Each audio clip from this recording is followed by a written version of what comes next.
बिस्मिल्लाहिर्रहमानिर्रहीम। अस्सलाम वालेकुम व्यूवर्स, आप देख रहे हैं डाइनिंग और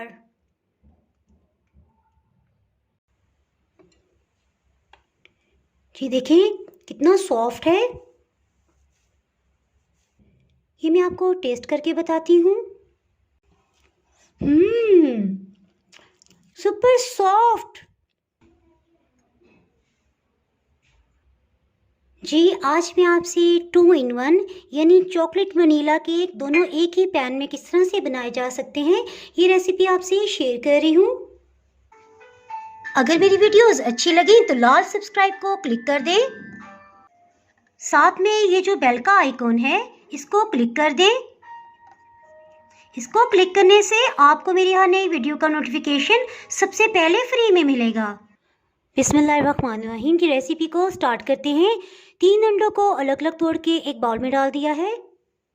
इन्हें इतना बीट करेंगे कि वॉल्यूम में डबल हो जाए।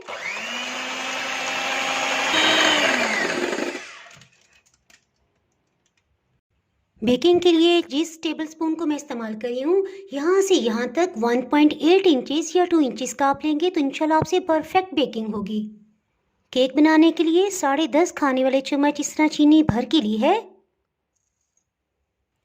इसे बारीक ग्राइंड कर लेंगे और छलनी में छान लेंगे। इस तरह से होममेड हमारी आइसिंग शुगर बन जाएगी।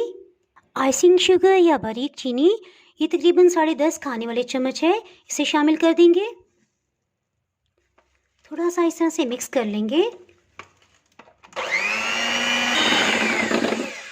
2 मिनट तक एग बीटर से अच्छी तरह से इसे बीट कर लिया है। ये देखिए इसका कितना क्रीमी टेक्सचर हो गया है।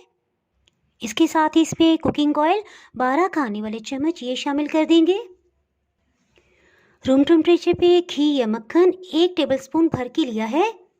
ये रूम टेम्परेचर पे है, इसे शामिल कर देंगे। दही 1 खाने वाला चम्मच, वनीला एसेंस 1 चाय की चम्मच। केक में एसेंस का इसलिए इस्तेमाल किया जाता है ताकि अंडों की स्मेल को दूर किया जा सके। 3 मिनट तक इसे अच्छी तरह से बीट कर लेंगे।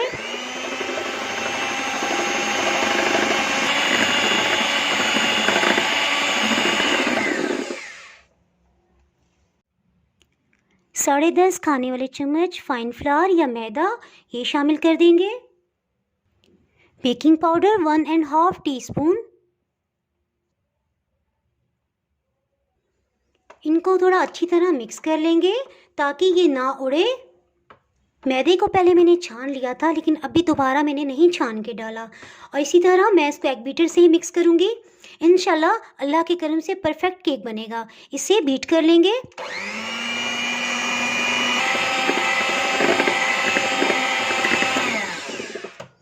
बस इसमें ये एहतियात करनी है कि अगर मिक्सिंग ना की जाए, यानी जैसे ही देखें कि सब लम्स ख़त्म हो गए हैं साथ ही से बीट करना बंद कर दें।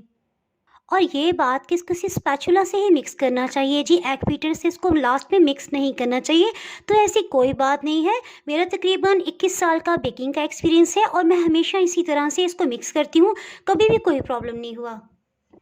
इसे अंदाजे से 2 बराबर हिस्सों में डिवाइड कर लेंगे। जी एक को तो हम इस तरह ही रहने देंगे और दूसरे में हम कोको पाउडर शामिल कर देंगे। कोको पाउडर 2 खाने वाले चम्मच भर के इसमें शामिल करेंगे।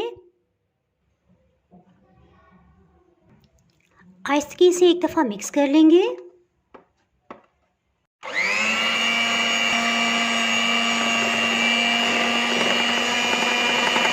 बस जैसे देखें कि सब मिक्सअप हो गया है, बस इसे बीट करना बंद कर देंगे।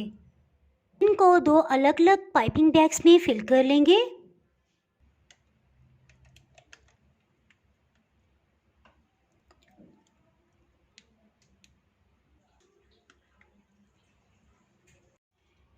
बेकिंग पैन को बटर पेपर के ऊपर रखेंगे और इस तरह से लाइन ड्रॉ कर लेंगे। बटर पेपर को इसमें फिक्स कर लेंगे। ऑयल से ग्रीस कर लेंगे। बटर पेपर की इस तरह से तकरीबन 2.5 इंच की स्ट्रिप्स कटिंग कर ली हैं। इन्हें फिक्स कर देंगे। कुकिंग ऑयल की वजह से ये इसके साथ ही बिल्कुल चिपक जाएगा। इसको साथ चिपकाने के लिए थोड़ा सा ब्रश कर देंगे ऑयल का। और इस तरह से इसको साथ चिपका देंगे। इसको कटिंग कर लेंगे।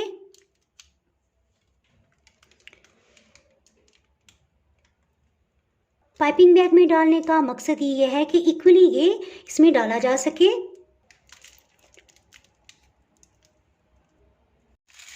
बच जाने वाले बैटर को इस तरह से सिर्फ तो फैला के डाल देंगे। इसको टैप कर लेंगे ताकि इसमें से एयर बबल्स निकल जाएं। इससे ये एक लेवल में भी आ जाएगा। कुछ ब्राउन चॉकलेट चिप्स को मैंने बचा लिया है। ऊपर हम डेकोरेशन करेंगे और कुछ को इस तरह से इसके सेंटर में डाल देंगे।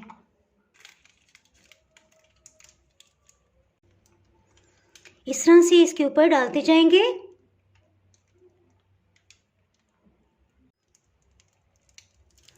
बाकी को हम इस तरह इक्वली फैला देंगे, क्योंकि जब टैप करेंगे तो इंशाल्लाह एक लेवल में हो जाएगा।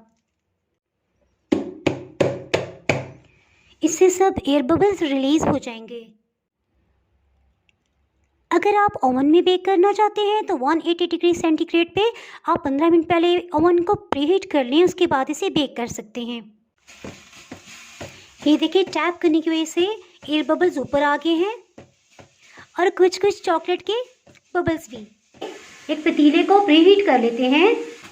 2 छोटे बाउल्स में पानी रखा है और इसका ये पर्पज़ है कि जब ये पानी बॉइलिंग पॉइंट पे आएगा, एक तो इससे देगचा प्रीहीट होने का पता चल जाएगा और सेकंड बात ये कि हीट के साथ स्टीम मिलेगी तो इससे केक बहुत ही सॉफ्ट बनेगा। पानी बॉइलिंग पॉइंट पे आ गया है, इसका मतलब है कि पतीला अच्छे से प्रीहीट हो गया है। केक को सेंटर में रखा है। इसे ढक्कन से कवर कर देंगे। हीट को मीडियम रखेंगे 5 मिनट तक के लिए। जी, केक को बेक होते 5-6 मिनट हो चुके हैं। इसके साथ ही हीट को बिल्कुल लो कर देंगे। केक को बेक होते तकरीबन 20 मिनट हो चुके हैं। इसको छुरी की नोक से चेक कर लेंगे। ये साफ आ गई है, इसका मतलब है अच्छी तरह बेक हो गया। इसे निकाल लेंगे। केक को बेक होने के बाद खुली हवा में नहीं छोड़ेंगे, ना ही रैक पे रखेंगे। इसे एक दूसरे पैन में इस तरह से रख देंगे, ढक्कन से कवर कर देंगे ताकि ये अपनी ही हीट में जब ठंडा होगा तो इंशाल्लाह बहुत ही सॉफ्ट होगा। पैन के ढक्कन में जो सुराख है इसे एल्युमिनियम फॉइल से बंद कर देंगे ताकि हीट इसके अंदर ही रहे। जी, 1 घंटा हो चुका है। इसको चेक कर लेते हैं। आप ये देख सकते हैं कि ढक्कन के ऊपर काफ़ी स्टीम जमा हुई हुई है। इसको एहतियात से हटाएंगे। ये मैं आपको करीब से दिखाती हूँ। देखें, केक की हीट की वजह से इसके अंदर जो स्टीम बनी हुई है वो आपको पैन के ऊपर भी नज़र आ रही होगी। ज़्यादा बेहतर ये है कि ढक्कन को एक कपड़े से कवर कर दिया जाए और फिर इसको हम कवर करें। केक को निकालेंगे।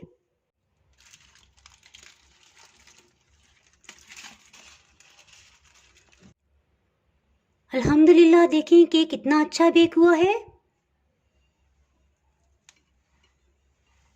कुछ चॉकलेट चिप्स को इसके ऊपर लगा देंगे। ये देखिए कितना सॉफ्ट है। जब मैं चॉकलेट चिप्स को इस तरह से प्रेस करती हूँ तो देखिए बिल्कुल अंदर को जा रहा है। केक को कटिंग करते हैं।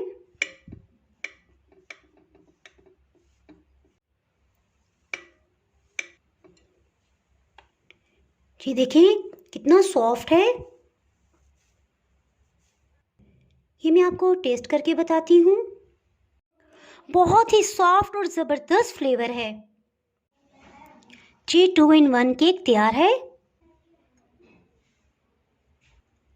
अगर आपने मेरा चैनल अभी तक सब्सक्राइब नहीं किया तो चैनल को सब्सक्राइब कर दें, बेल आइकन ज़रूर प्रेस कर दीजिएगा। इसके बाहर आपको मेरी हर नई आने वाली वीडियो का नोटिफिकेशन नहीं मिल पाएगा। दुआओं में याद रखें, वीडियो लाइक और शेयर करना ना भूलिएगा। इसके साथ ही मैं इजाज़त चाहती हूँ। अल्लाह हाफिज़।